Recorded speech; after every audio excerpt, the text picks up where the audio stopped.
ഞാൻ താഴെ ചെന്ന് പപ്പയുടെ കസേരക്കയ്യിൽ സങ്കടഭാവത്തിലിരുന്നു. എൻ്റെ മോൾക്ക് എന്തു പറ്റി? പപ്പ ചോദിച്ചു. ഞാൻ മറിയയ്ക്ക് ഗൾഫിൽ നിന്ന് അവളുടെ അച്ഛൻ്റെ കത്ത് വന്ന കാര്യങ്ങളെല്ലാം പറഞ്ഞു. അത്രയേ ഉള്ളൂ കാര്യം. അത് നമുക്ക് ശരിയാക്കാം. നമുക്ക് ഷെരീഫിനോട് പറയാം നിനക്ക് കത്തെഴുതാൻ. നാളെ വെള്ളിയാഴ്ചയല്ലേ? അവൻ വിളിക്കുമ്പോൾ ഞാൻ നിനക്കായി ഫോൺ തരാം. നീ കാര്യം പറഞ്ഞോളൂ, പപ്പ പറഞ്ഞു. ഞാൻ സന്തോഷത്തോടെ പപ്പയുടെ എതിർവശത്തുള്ള കസേരയിൽ ചെന്നിരുന്നു. പപ്പയ്ക്കും എനിക്കും ചായയും സവാള ബജിയും കൊണ്ടുവന്ന് വെച്ച് ഉമ്മച്ചി തെല്ലൊന്ന് നീരസത്തോടെ പറഞ്ഞു. പെണ്ണെന്ത് പറഞ്ഞാലും ഇക്ക അതിനനുസരിച്ച് തുള്ളിക്കൊള്ളും. പപ്പ മറുത്തൊന്നും പറയാതെ കുറച്ച് ഉറക്കെ ചിരിച്ചു.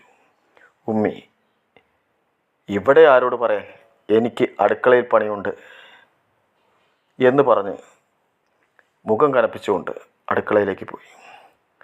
പാവമാടി മോളെ, നീ അവളെന്ത് പറഞ്ഞാലും കാര്യമാക്കണ്ട. ഇവിടെ അവൾക്ക് പിടിപ്പത് പണിയുണ്ട്. കൂടാതെ വല്ലുമ്മയാണെങ്കിൽ വയ്യാതെ കിടക്കുന്നു. പപ്പ ചായ കുടിച്ചു കഴിഞ്ഞ് സുഹൃത്തുക്കളാരോ പുറത്തു നിന്ന് വിളിച്ചത് കേട്ട് ഉമ്മറത്തേക്ക് പോയി. ശബ്ദം കേട്ടിട്ട് ബാലൻ മാമനാണെന്ന് തോന്നുന്നു. ഉടനെ ഞാനും റൂമിലെത്തി പഠനം ആരംഭിച്ചു.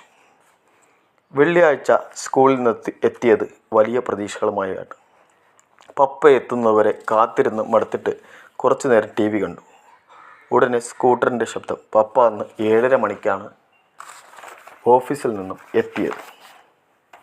എന്നെ കണ്ടപാടെ പപ്പ ചിരിച്ചുകൊണ്ട് പറഞ്ഞു, മോള് പോയിരുന്ന് പഠിക്കേ, ഷെരീഫ് വിളിക്കുമ്പോൾ ഞാൻ വിളിക്കാം.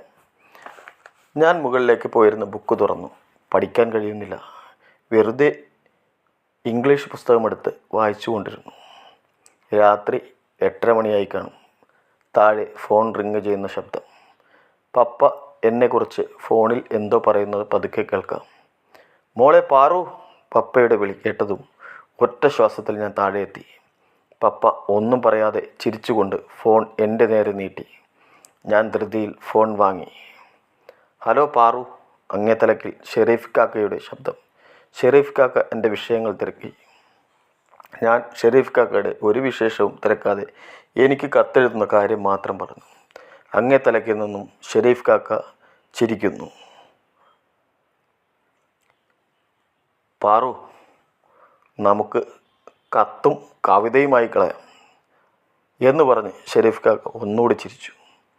ഷെരീഫ് കാക്ക നാട്ടിലുള്ളപ്പോൾ അത്യാവശ്യം കവിതയും കഥയുമൊക്കെ എഴുതുമായിരുന്നു എന്ന് മൂത്തമ്മായി പറഞ്ഞ് ഞാൻ കേട്ടിട്ടുണ്ട്. ഞാൻ സമ്മതിച്ചു. അതുമാത്രം ഞാൻ പറഞ്ഞു. പിന്നെ ഷെരീഫ് കാക്ക അത്ഭുതപ്പെട്ടു.